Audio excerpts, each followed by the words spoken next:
So his message really focused on building a strong Taiwan. On the domestic front, he talked about creating an environment in Taiwan that can produce cutting edge technology. Of course, Taiwan is already known for producing the most advanced semiconductors. And so he talked about replicating that, but for other new technologies. He talked about strengthening the social safety net for both youth and the elderly. And on the international front, it does seem like from his speech today that he will try to largely maintain his predecessor's policies, which have really helped to elevate Taiwan's international stature. And that means really doubling down on this narrative of Taiwan as a beacon of democracy, with shared values with other like-minded countries, including the US and its partners and allies, and really drawing this link between Taiwan's security with global security and with the fate of other democracies. To that point, how much international support did he receive at his inauguration?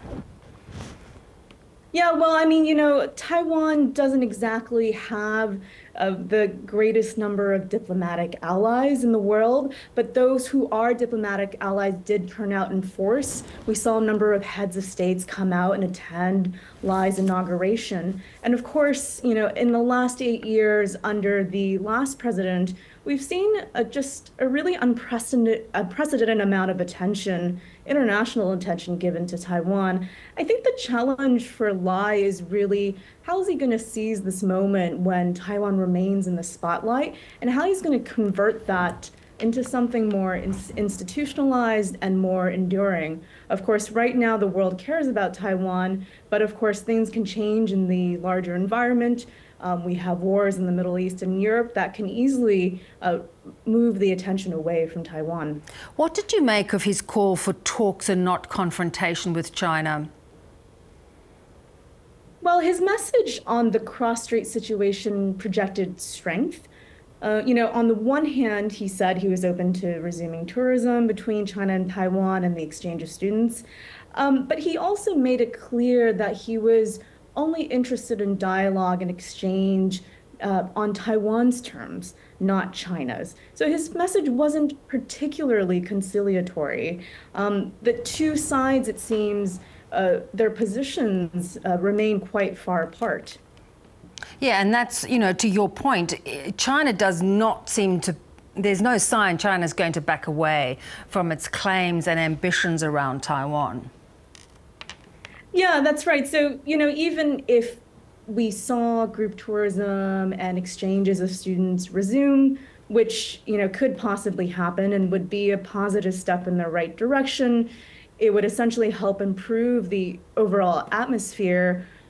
It would require a lot of willingness to be flexible and to compromise for the two sides to actually significantly, in a substantial way, improve the relationship. And as you allude, Beijing in recent years has really maintained a very inflexible attitude about its conditions for dialogue. Its conditions are ones that the current government and their party have never been able to accept, and that the vast majority of Taiwanese people have rejected in recent years. Yeah.